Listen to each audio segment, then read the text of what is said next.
We are in the great nation of China, and in this video we are going to go full tourist as we head into the heart of Shanghai and up one of the tallest observation towers in the world for a panoramic view of this massive metropolis before heading to the airport and boarding a plane to Japan, where we'll be staying for the following few days.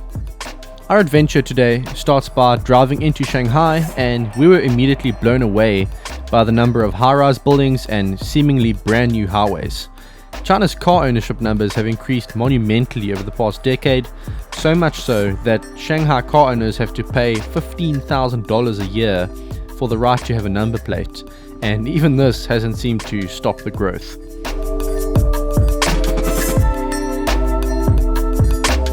As we neared the CBD, we started seeing enormous skyscrapers looming up in the distance, and it wasn't long before we found a parking spot and headed to the riverbank, one of the more scenic spots in the city.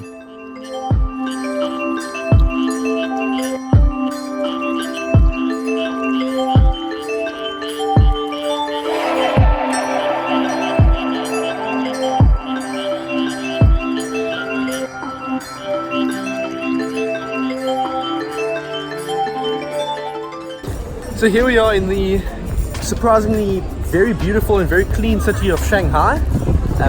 Obviously, we are only seeing the nicer parts of the city, but what we are seeing here is extremely nice. Behind us there we've got the second highest building in the world. I think it's the Shanghai Financial Center. And if you can see it there, it's just peeking out behind those buildings at the back there. But the one we are going up is that one up there. So let me show you over here. It's a big building, and we're going up to the ball right at the top there. So very, very cool, beautiful scenes here, and we are going to have a good time. I'll tell you what, it's cleaner than London, cleaner than a lot of places I've been to in Europe, which is awesome. Okay, we're about to do something really cool. You ready for this? Here we go.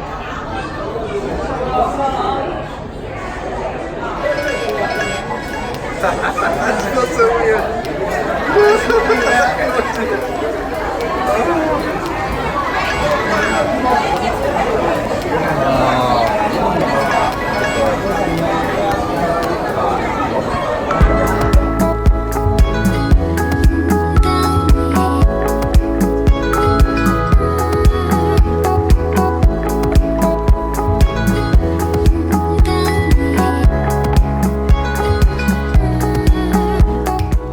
From the observation deck, we got some awesome panoramic views of the city. I was blown away by the fact that we could literally see skyscrapers all the way to the horizon in every direction, and we were quite lucky to have a clear day as well, because the smog can sometimes hinder your views quite severely here. Most of the high-rise buildings look very modern.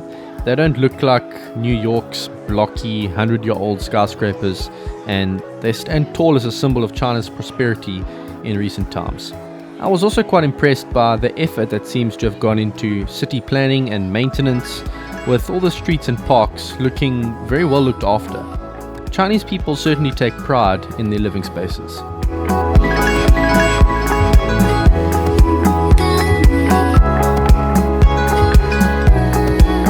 Shanghai's finance center is full of beautiful modern buildings, but the one that stands out the most is Shanghai Tower. At 632 meters, it is currently the second highest building in the world.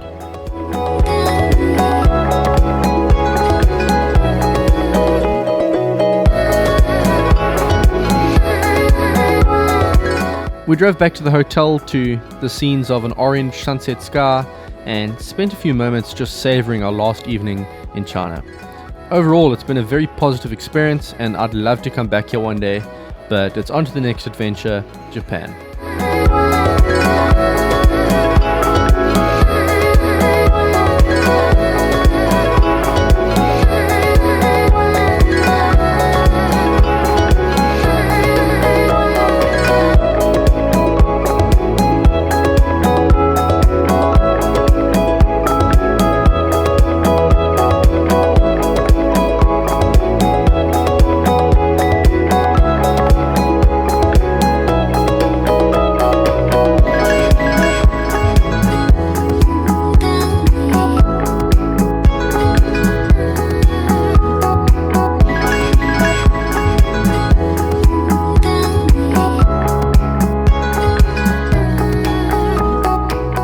Upon arrival in Tokyo, we had to figure out the public transport system, but got the hang of it pretty quickly, taking the monorail to Hamamatsucho station and changing to the Yamanote line bound for Shibuya, which is where we'd be staying for the next couple nights.